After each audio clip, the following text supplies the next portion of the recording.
verdadeiro Deus, nós vamos tratar um pouquinho sobre esse assunto aqui do capítulo 18 de 1 Reis. Eu não lerei o capítulo todo, são 46 versículos, mas eu quero ler os 19 primeiros. E aí depois a segunda parte, porque este capítulo ele é dividido em duas partes, apesar de estar conectado no mesmo assunto, ele é dividido em duas partes. Eu quero ler a primeira parte, e depois quando nós formos entrar na segunda parte, dentro dos pontos, eu apresento a segunda parte deste capítulo. 1 Reis capítulo 18 diz assim: muito tempo depois veio a palavra do Senhor a Elias no 3º ano, dizendo: vai, apresenta-te a Acabe, porque darei chuva sobre a terra. Partiu, pois, Elias a apresentar-se a Acabe, e a fome era extrema em Samaria. Acabe chamou a Obadias, o mordomo. Obadias temia muito ao Senhor, porque quando Jezabel exterminava os profetas do Senhor, Obadias tomou 100 profetas e de 50 em 50 os escondeu numa cova e os sustentou com pão e água. Disse Acabe a Obadias: vai pela terra a todas as fontes de águas e a todos os vales. Pode ser que achemos erva, para que salvemos a vida dos cavalos e mulos e não percamos todos os animais. Repartiram entre si a terra para percorrerem. Acabe foi à parte por um caminho e Obadias foi sozinho por outro. Estando Obadias já a caminho, eis que Elias se encontrou com ele. Obadias, reconhecendo-o, prostrou-se com o rosto em terra e disse: és tu, meu senhor Elias? Respondeu ele: sou eu. Vai e dize ao teu senhor: eis que aí está Elias. Porém ele disse: em que pequei, para que me entregues teu servo na mão de Acabe, e ele me mate? Tão certo como vive o Senhor teu Deus, não houve nação nem reino onde o meu Senhor não mandaste homens à tua procura. E dizendo eles: aqui não está, fazia jurar aquele reino e aquela nação que não haviam achado. Agora tu dizes: vai, dize ao teu Senhor: eis que Elias está aqui? Poderá ser que, apartando-me eu de ti, o Espírito do Senhor te leve, não sei para onde, e vindo eu a dar as novas a Acabe, e não te achando, ele me matará. Eu, contudo, teu servo, temo ao Senhor desde a minha mocidade. Acaso não disseram ao meu Senhor o que fiz, quando Jezabel matava os profetas do Senhor? Como escondi 100 homens dos profetas do Senhor, de 50 em 50, numas covas, e os sustentei com pão e água? E agora tu dizes: vai e dize ao teu Senhor: eis que aí está Elias, ele me matará. Disse Elias: tão certo como vive o Senhor dos exércitos, perante cuja face estou, deveras hoje me apresentarei a ele. Então foi Obadias encontrar-se com Acabe e lhe anunciou, e foi Acabe ter com Elias. Vendo-o, disse-lhe: és tu o perturbador de Israel? Respondeu Elias: eu não tenho perturbado a Israel, mas tu e a casa do teu pai, porque deixaste os mandamentos do Senhor e seguiste os Baalins. Agora, pois, manda juntar a mim todo Israel no Monte Carmelo, como também os 450 profetas de Baal e os 400 profetas do poste ídolo que comem na mesa de Jezabel. Certamente você vai concordar comigo que um dos momentos mais sombrios da história foi vivido no século XX. O mundo testemunhou e revelou como que uma sociedade inteira pode normalizar o mal. Enquanto milhões de pessoas, milhares de pessoas seguiam um tirano, uma personificação do mal, que buscava e lutava dizimar um povo, poucos tiveram a coragem de permanecer fiéis à verdade. Duas histórias nos mostram isso. Primeiro, não sei se você já assistiu o filme A Lista de Schindler. Oscar Schindler foi um empresário, na verdade, que começa a sua vida ali para o lado,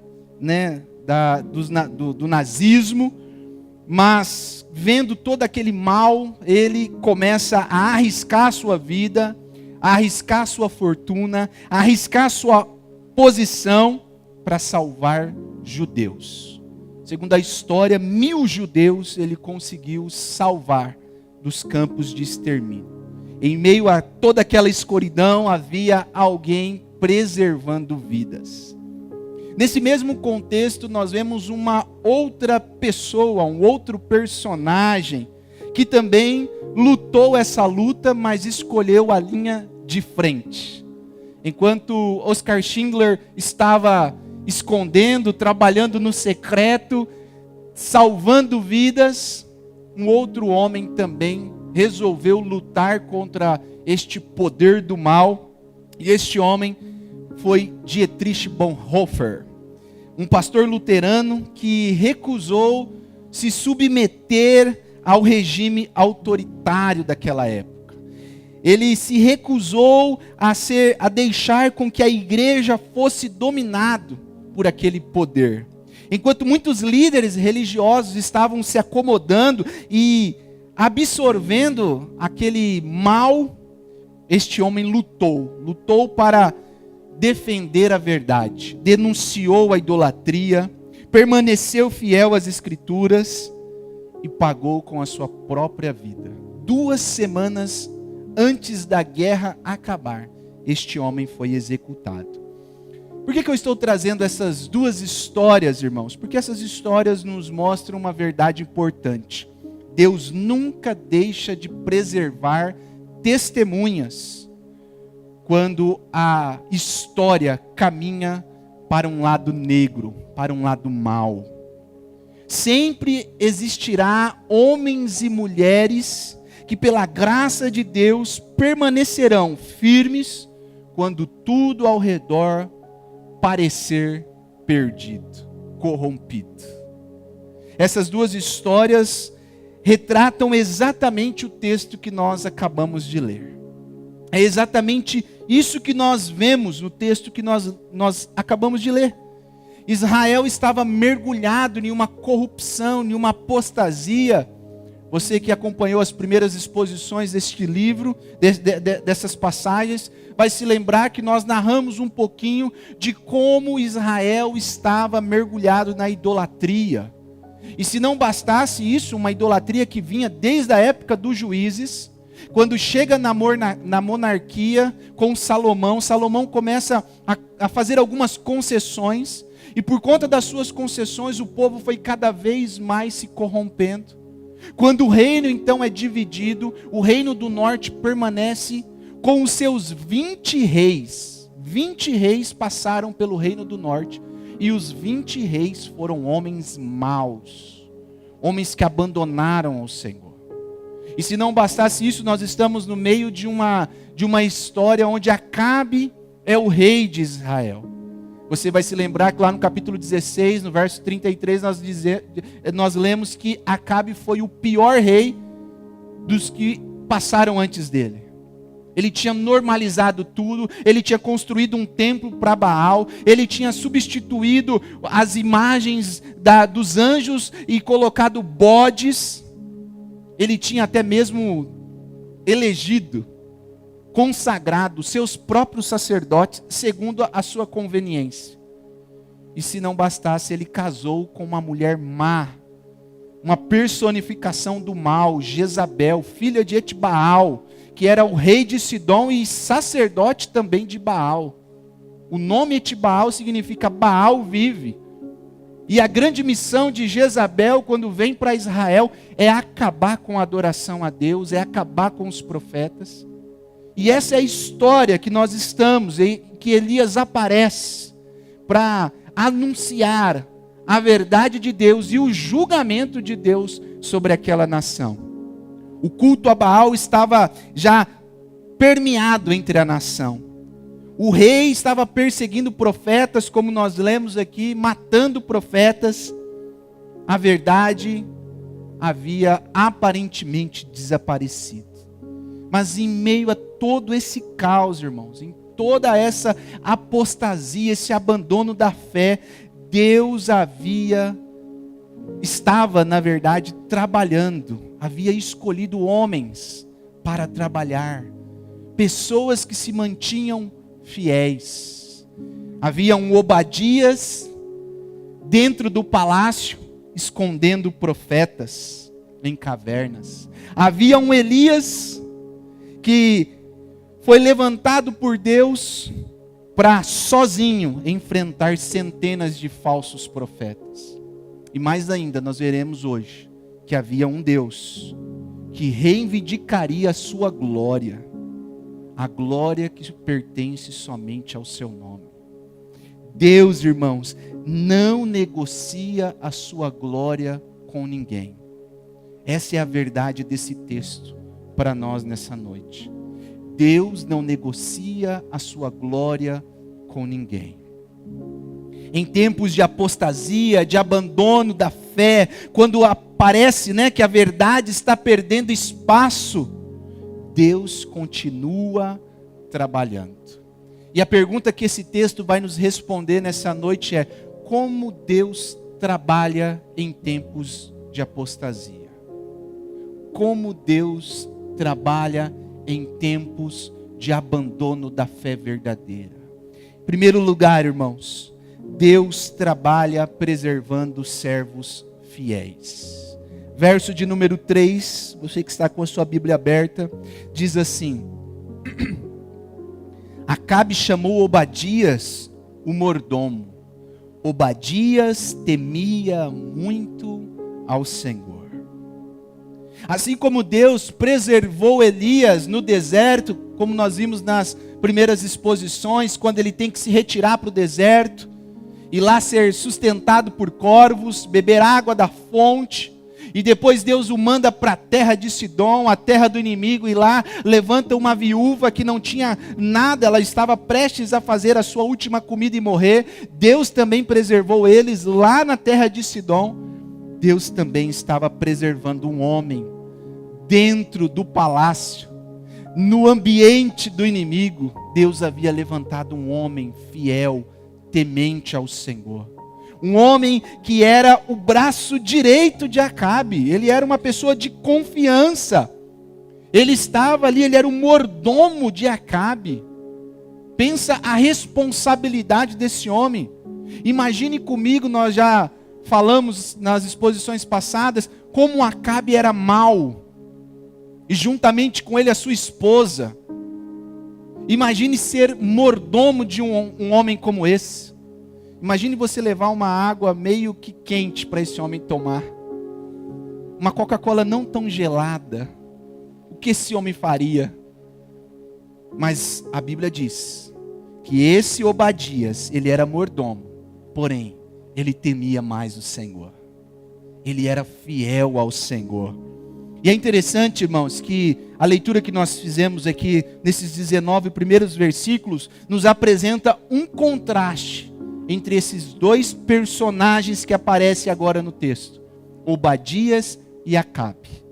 Obadias, um homem que teme ao Senhor. No verso 12, ele diz para Elias: Eu, contudo, teu servo, temo ao Senhor desde a minha mocidade. Um homem que tinha um temor, que tinha uma devoção ao Senhor. Por outro lado, nós temos Acabe, um homem que despreza o Senhor. No verso 4, no comecinho do verso 4 diz: Porque quando Jezabel exterminava os profetas do Senhor, esse homem desprezava o Senhor, porque ele via o que estava acontecendo. Ele via o que a sua mulher estava fazendo com os homens de Deus. E ele era omisso. Ele não ligava. Ele não temia ao Senhor. Nós temos Obadias, um homem que obedecia ao Senhor. No verso 4, finalzinho, diz que Obadias tomou 100 profetas, de 50 em 50, os escondeu numa cova e os sustentou com pão e água. No verso de número 13, ele diz para Elias: Não te contaram que fiz eu quando Jezabel matava os profetas? Eu os escondi. Ele obedecia ao Senhor, ou seja, Ele estava fazendo aquilo não para ganhar uma medalha, porque a sua vida estava em risco. Mas ele obedecia ao Senhor. Como assim? Essa mulher pode matar os homens de Deus, os profetas do Senhor. Por outro lado, nós temos Acabe, um homem que resistia ao Senhor. No verso 5 diz que esse homem, ele prefere salvar os cavalos do que as pessoas. Esse homem, no verso 18, diz, Elias falando a ele que ele havia abandonado e deixado os mandamentos do Senhor. Este era Acabe, um homem que resistia ao Deus verdadeiro. Irmãos, em Israel o rei era retratado como um pastor. O pastor era aquele que cuidava do povo, protegia o povo, provia sustento para o povo.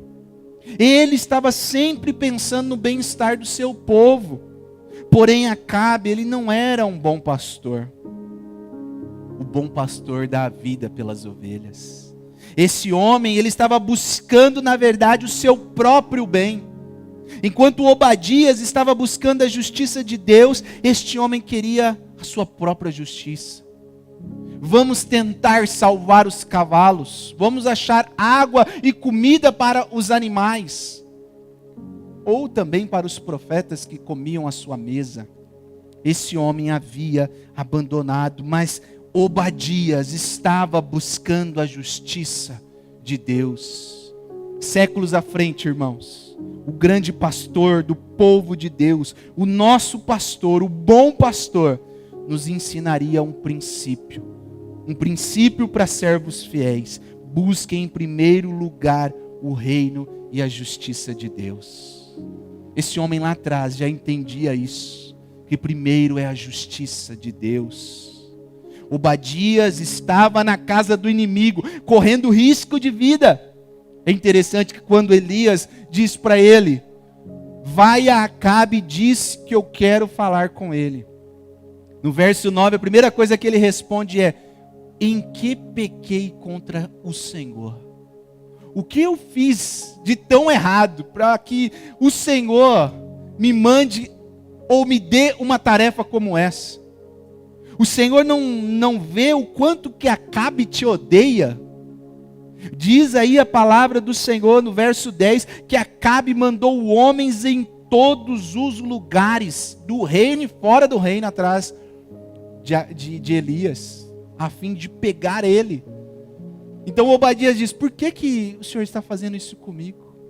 Por que o Senhor está me pedindo isso? Ele estava correndo risco de vida. Porém, como uma espécie de agente secreto dos céus, ele estava sendo instrumento de Deus para a preservação de vidas. Deus levanta homens para preservar a vida de servos fiéis. Obadias, irmãos, não se retirou ou se escondeu. Ele serviu a Deus mesmo como ministro de um homem perverso, em um lugar perverso, onde Deus havia sido esquecido. Ele se mantinha fiel na casa de Acabe e na casa de Jezabel. Ele não se escondeu, ele não se retirou, ele não ficou omisso, mas segundo as suas forças e aquilo que Deus havia conduzido ou dado a ele como sabedoria, ele usou a sua posição para preservar vidas de servos fiéis. Nós vemos a Bíblia retratando outras histórias como essa. Daniel e os seus amigos na Babilônia, mesmo servindo a um rei que destruiu Jerusalém e deportou a população, estes homens foram fiéis ao Senhor. Nós vemos Paulo, irmãos, que sofria perseguição, esteve aprisionado em Roma. Porém a Bíblia diz lá em Filipenses capítulo 4, verso 22, que ele era sustentado pela casa de César, pelos da casa de César. São homens fiéis, que não se escondem, que não temem o mal, mas servem ao Senhor segundo a força que Deus tem lhes dado. Aliás, irmãos, na oração de Jesus, quando nós lemos lá em João capítulo 17, Jesus ora pelos seus servos, pelos seus discípulos, por nós como a sua igreja, e um dos pedidos de Jesus foi para que nós não fôssemos retirados do mundo, mas fôssemos guardados do mal. Há ideias por aí, teológicas e religiões por aí que acham que para fugir do mal, para fugir do pecado, para fugir da maldade, você precisa se isolar em uma determinada região, sem nada, sem absolutamente nada que te envolva a este mundo. Você precisa ir para um monastério, você precisa ir para as montanhas, você precisa se retirar do mundo.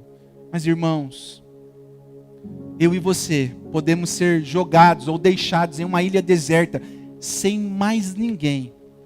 Mesmo lá, o mal nos alcançará, porque ele brota do coração do homem. A fonte da maldade nasce do coração humano. Aí você pode me questionar, mas pastor, nós acabamos de ler no texto que nem todos os profetas foram preservados. Jezabel matou muitos. Mais ainda, irmãos, essa semana, meditando sobre isso, você pode pensar comigo algo que eu pensei também no meu coração. Quantos irmãos nossos nigerianos têm perdido a sua vida de forma bruta, horrenda, nas mãos de homens maus e perversos? E você pode fazer o mesmo questionamento que eu fiz. Como assim? Estou falando de um Deus que preserva servos fiéis. Mas pastor, e agora? Como que a gente sai disso? Vidas que estão sendo perdidas no nosso contexto. Vidas que expressam a sua fé no Deus verdadeiro. Há perguntas, irmãos, que nós não conseguiremos responder. Porém, mesmo diante das perseguições aqui, deste lado da eternidade, nós temos esperança que Deus nos preserva do mal. Eu pensando sobre isso, eu fiquei olhando e falando, Deus, como assim? É porque muitas vezes, irmãos, os nossos olhos se limitam a este estado físico do lado de cada eternidade. O mal físico, as coisas que podem nos acontecer, uma doença que pode atingir as nossas vidas, uma enfermidade que pode nos conduzir à morte, até mesmo um homem mau que pode nos atacar. Às vezes o mal físico ele vai nos alcançar, ele pode nos alcançar, como tem alcançado os nossos irmãos nigerianos. Mas há um mal, irmãos, um mal que nunca nos alcançará. Há um mal do qual Deus nos guarda, um mal que nunca nos terá em suas mãos. Este mal é o mal eterno, a separação e o castigo eterno dos perversos. Esse nunca nos alcançará, porque nós estamos guardados, preservados na mão de Cristo. E Ele mesmo disse que das mãos dele nenhum seria arrebatado. Esse é o mal que Deus nos preserva.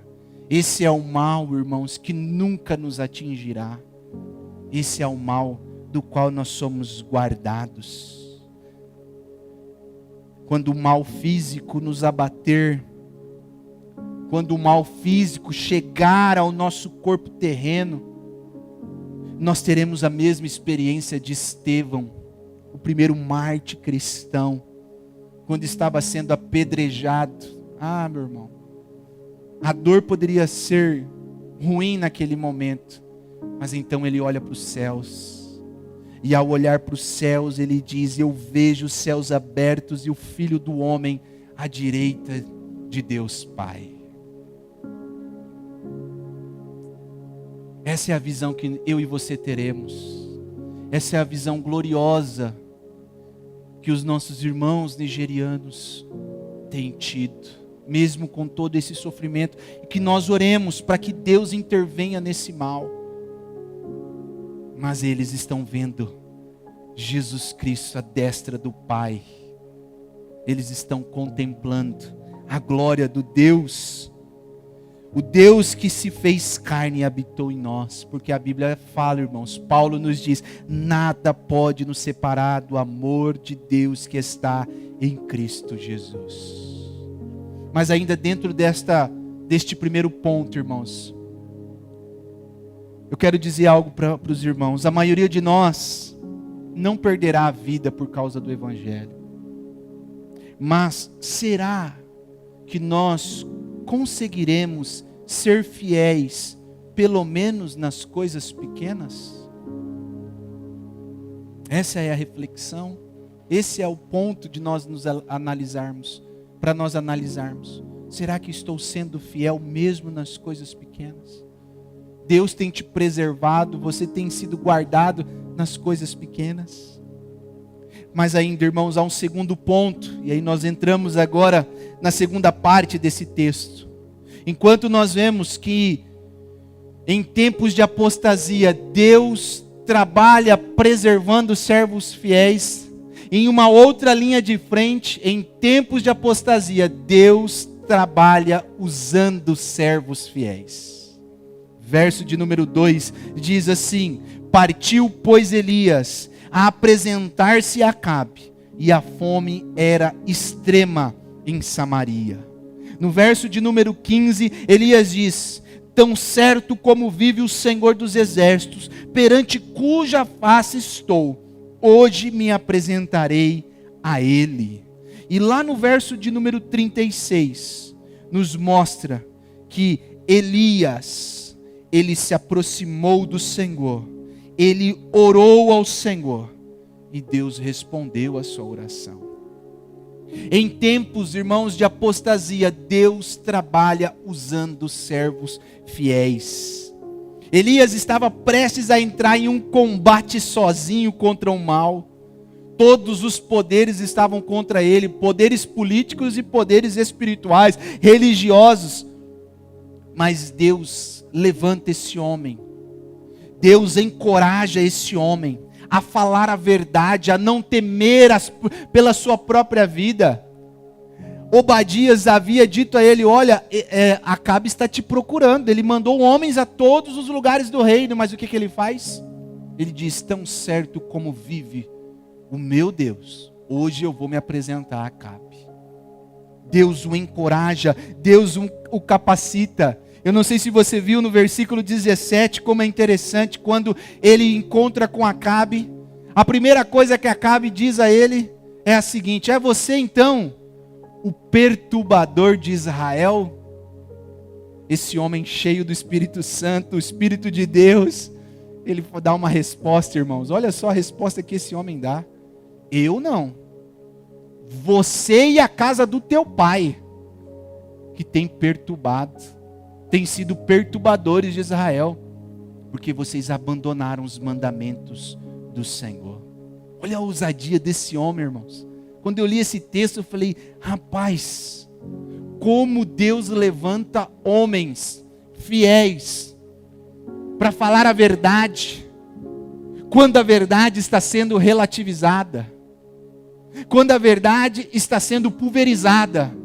Há homens usados por Deus da história, homens que temem mais o Senhor do que outras coisas, homens como Pedro e João diante do Sinédrio, que diz: nos compete obedecer a Deus do que a homens. Deus trabalha usando servos fiéis. E aí nós vamos entrar na história no versículo 19, quando Elias pede para que Acabe junte todos os profetas diante do Monte Carmelo. 850 profetas. 450 de Baal, 400 de Aserá. Uma espécie de mulher deusa, esposa de Baal, alguma coisa assim. Parece uma briga, um conflito desigual, não parece? 1 contra 850. Alguém poderia pensar: nossa, mas Elias está em desvantagem, todo o reino está contra ele, porque o reino também foi, as pessoas também foram, o povo também foi, e o povo estava também nessa expectativa: Baal vai responder, Baal vai responder. Vocês vão ver isso. Uma situação que aparentemente parece desigual. Porém, irmãos, tem aquela frase, eu me lembrei disso: muito sem Deus é nada, o pouco com Deus é muito. É mais ou menos aquilo que Paulo fala lá em Romanos capítulo 8, verso 31, se Deus é por nós, quem será contra nós? Esse homem então com ousadia se levanta para ser usado pelo Senhor. Se levanta para testemunhar a verdade de Deus em meio a uma geração que havia se esquecido de Deus. Uma geração que havia abandonado a Deus. O local escolhido, o Monte Carmelo. Monte Carmelo, irmãos, era o ponto mais alto das planícies de Jezreel. Era um lugar conveniente para adoração. Segundo alguns historiadores, o baalismo era muito forte neste lugar. Baal era representado pelos seus adeptos como o deus do trovão, da tempestade. Ele tinha um raio na sua mão direita. E ele era quem mandava as chuvas. Ele era, segundo os seus adeptos, quem trazia a fertilidade do campo. Seria fácil para ele, então, incinerar um sacrifício no altar e depois mandar chuvas. Então esse duelo está estabelecido. Essa briga está estabelecida. Elias chega para os profetas de Baal, os profetas idólatras, e dizem: ó, fiquem com a vantagem, vocês escolham um novilho que vocês querem. Comecem primeiro. E aí o texto, irmãos, vai nos narrar isso. Vai nos narrar no versículo 24, que Elias diz: invocai o nome do vosso Deus, e eu invocarei o nome do Senhor. E há de ser que o Deus que responder por fogo, esse é o Deus verdadeiro, esse é Deus. E todo o povo respondeu e disse: é boa esta palavra. E aí Elias diz aos profetas no versículo 25, disse Elias aos profetas: escolhei para vós um dos novilhos, preparai o primeiro, porque sois muitos. Invocai o nome de vosso Deus, e não lhes metais, não lhes metais fogo. Tomaram, pois, o novilho que fora dado, versículo 26, prepararam, invocaram o nome de Baal, desde a manhã até o meio-dia, dizendo: ah, Baal, responde-nos. Porém não havia uma voz que respondesse. E manquejando, se movimentaram ao redor do altar que tinham feito. E lá começou o duelo. E eles invocaram, em um silêncio absurdo. E nada acontecia. Chega a hora do sacrifício, nada. Das 8 até o meio-dia. Aí no verso 27 você tem aí um Elias alegre, um Elias zombador. Ao meio-dia Elias zombava deles dizendo: clamai em alta voz, porque Ele é Deus. Pode ser que esteja meditando, ou atendendo às necessidades, ou de viagem, ou a dormir, e despertará. Irmãos, atendendo às necessidades aqui no original é literalmente indo no banheiro, tá? É isso que Elias está dizendo aqui. Vão, falem mais alto. De repente ele está no banheiro. Ou ele está dormindo, aí ele vai acordar. Ou ele está em viagem.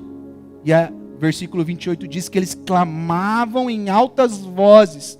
E não só isso, eles começaram a se retalhar com facas e com lanças, para, uma espécie de comover os deuses, entre aspas, porque não existe deuses.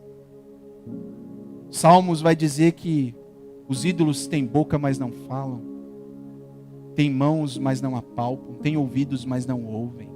Elias sabia disso. Clamem mais alto, está muito baixo. E então Deus levanta esse homem com autoridade, esse homem com poder, esse homem destemido diante dessa sociedade. Essa é a reflexão para nós, a aplicação para nós, irmãos. Deus, em tempos difíceis, em tempos obscuros, como o que nós estamos vivendo. Nós temos vivido dias difíceis, irmãos, de abandono da fé. Por mais que a gente vê um crescimento exponencial do evangelicalismo brasileiro, inclusive até plataformas que nem são evangélicas testemunhando isso, mostrando todos os movimentos evangélicos, nós vemos que cada vez mais o povo tem caminhado para uma obscuridade, ou melhor, tem negociado a sua fé. É um pezinho em Baal, é um pezinho no Senhor. Deus, irmãos, nos capacita para enfrentarmos o poder de Deus em um mundo perverso. Deus usa homens e mulheres fiéis, dispostos a não negar a verdade, a não abandonar a verdade, a não negociar a verdade. Paulo vai dizer em Efésios capítulo 6, verso 10, que nós somos fortalecidos no Senhor e na força do seu poder. E é Deus quem nos reveste com a armadura para ficarmos firmes contra as ciladas do diabo. Para Timóteo, Paulo vai dizer que Deus não lhe deu espírito de covardia. Viu, meu irmão? Você que é um servo fiel, você que é um servo temente, Deus quer te usar onde você está. Mas pastor Daniel, estou num lugar onde às vezes fazem conchavos, trocam a verdade pela mentira. É lá que Deus quer te usar. É lá que você deve ser usado pelo Senhor. É lá que Deus quer te levantar contra os profetas de Baal. Diante da injustiça, diante da maldade, diante do engano, meu irmão, qual tem sido a sua postura? Como você tem se posicionado? Muitos irmãos têm se conformado. Já acontece isso direto. É normal isso daqui. Sabe o jeitinho brasileiro que as pessoas dizem? É normal, isso aqui acontece sempre. Ou quando eu estava no mercado corporativo, tinha uma frase, né? É a cultura da empresa. É a cultura. É assim mesmo. Está assim há tanto tempo. Israel também estava assim há tanto tempo. Mas Deus levanta um homem e o usa para mostrar a verdade, para pregar a verdade, para mostrar o Deus verdadeiro. Você tem se conformado com esse mundo, meu irmão? Ou você tem sede e fome de justiça? Como diz o Senhor, bem-aventurados que têm fome e sede de justiça. O que você ouvirá da boca do Senhor naquele grande dia? Servo bom e fiel, entra para o reino do teu Senhor? Ou servo mau e negligente, seja lançado nas trevas, onde haverá choro e ranger de dentes. Em tempos de apostasia, Deus trabalha levantando e usando homens fiéis. Mas em último lugar, irmãos, e aqui é o ponto em que eu gostaria de chegar com os irmãos. O ponto decisivo. Deus trabalha em tempos de apostasia, julgando servos infiéis. Olha o verso 21, quando Elias chega diante de todo o povo, diante da congregação, diante de Israel, Elias diz o seguinte: então Elias se chegou a todo o povo e disse: até quando cocheareis entre dois pensamentos? Se o Senhor é Deus, seguiu. Se Baal, seguiu. Porém o povo nada lhe respondeu. Repare, irmãos, que Elias começa então agora uma advertência ao povo. Até quando vocês ficarão oscilando de um lado para o outro? Se o Senhor é Deus, sigam Ele. Então, mas se Baal é Deus, então sigam Baal. Deus, irmãos, não divide a sua glória com ninguém. Deus não divide a sua glória com outras coisas. Era isso que Elias estava advertindo ao povo.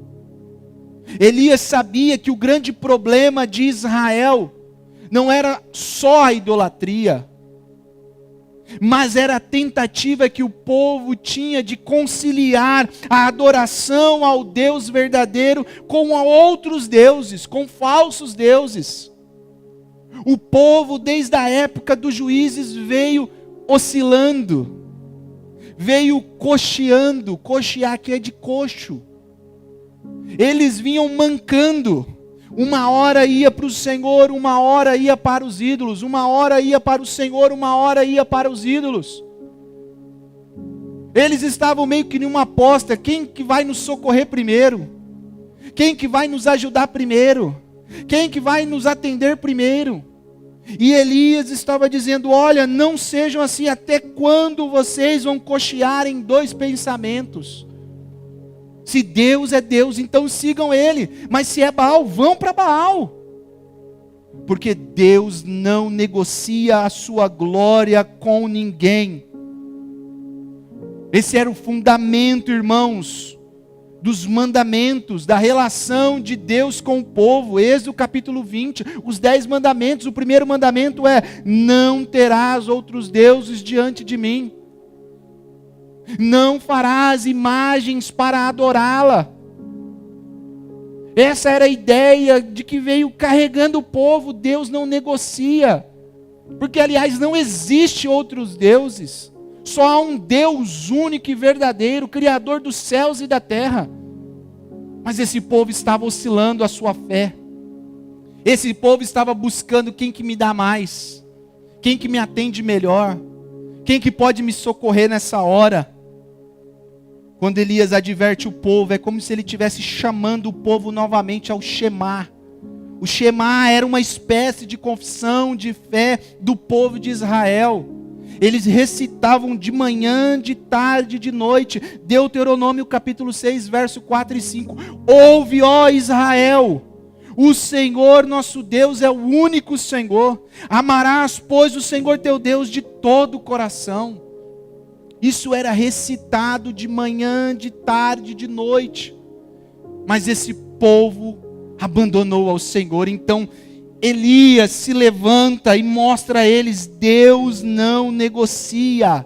Não há espaços para negociações ou acordos com Deus. Elias, nós podemos servir tanto a Baal quanto a Javé? Não, é a resposta de Elias. Deus não troca a sua glória, Deus não negocia a sua glória, Deus não divide a sua glória. Então Deus manifesta o seu poder de forma gloriosa diante desse povo. Versículos de número 30, irmãos, nós já estamos terminando, a 39, diz assim: então Elias disse a todo o povo: chegai-vos a mim. E todo o povo chegou a ele. Elias restaurou o altar do Senhor que estava em ruínas. Tomou 12 pedras, segundo o número das tribos dos filhos de Jacó, a qual viera a palavra do Senhor, dizendo: Israel será o teu nome.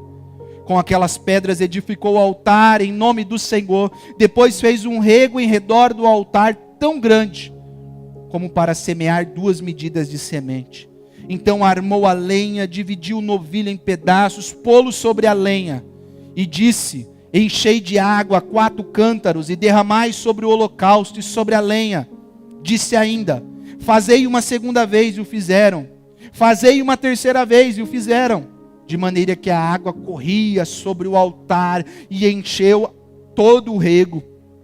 No devido tempo, para se apresentar a oferta de manjares, aproximou-se o profeta Elias e disse: o Senhor, Deus de Abraão, de Isaque e de Israel, fique hoje sabido que tu és Deus em Israel, e que eu sou teu servo, e que segundo a tua palavra fiz todas estas coisas.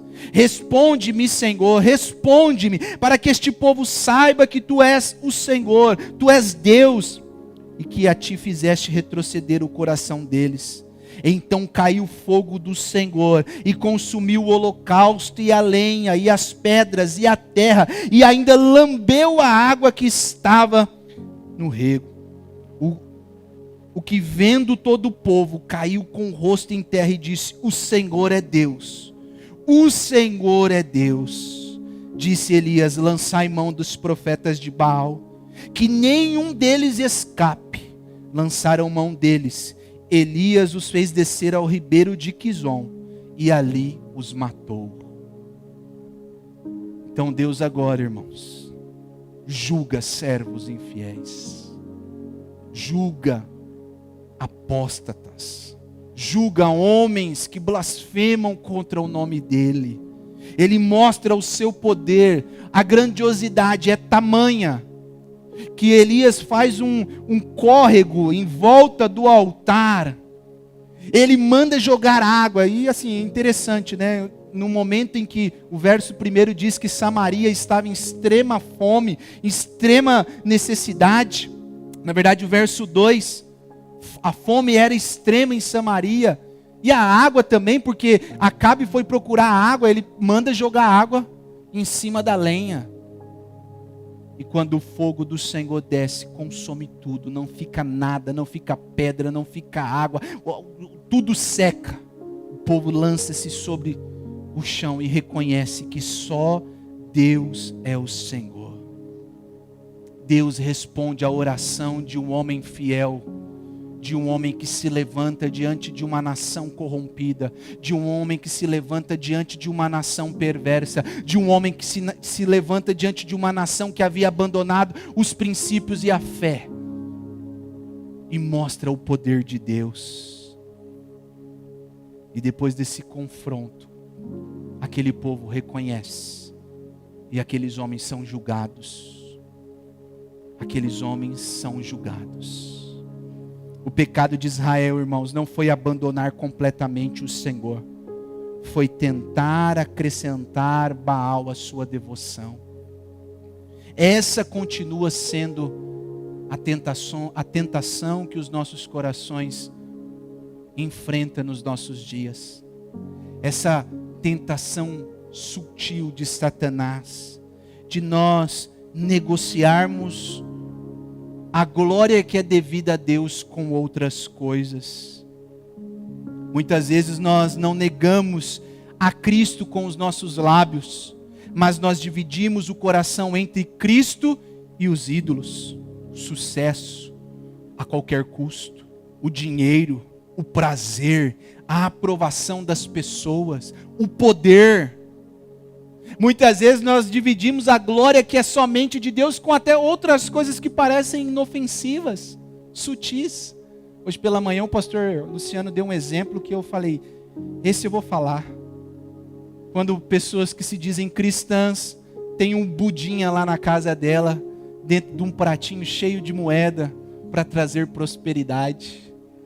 Ah, mas não tem nada a ver, é só um enfeite, mas está intrínseco na cabeça. Ou quando tem, né, um elefantinho virado para a porta. Meu irmão, parece sutil, mas foi assim que Israel começou. É só um pouquinho de chuva, quem sabe Baal pode nos atender. Vamos fazer um sacrifício pequeno. Não é nada não. A glória de Deus, muitas vezes, de forma sutil, é negociada por mim e por você, com as coisas deste mundo. Os ídolos, muitas vezes, são as coisas nas quais nós depositamos a nossa confiança. Seja o trabalho, seja a estabilidade, seja governos, irmãos. Nós estamos em um período turbulento, em que muitas pessoas vão fixar a sua mente, achando que a salvação está em uma pessoa, está em um movimento. Mas, irmãos, não está, infelizmente não está. A salvação está somente em Cristo Jesus. A salvação está somente em Cristo. E quando Ele vier plenamente nos céus, Ele estabelecerá o seu reino por completo. Quais são as coisas, meus irmãos, que vocês têm colocado a sua confiança para obter segurança e bem-estar? Onde, meu irmão, você que está aqui nessa noite tem oscilado a sua fé?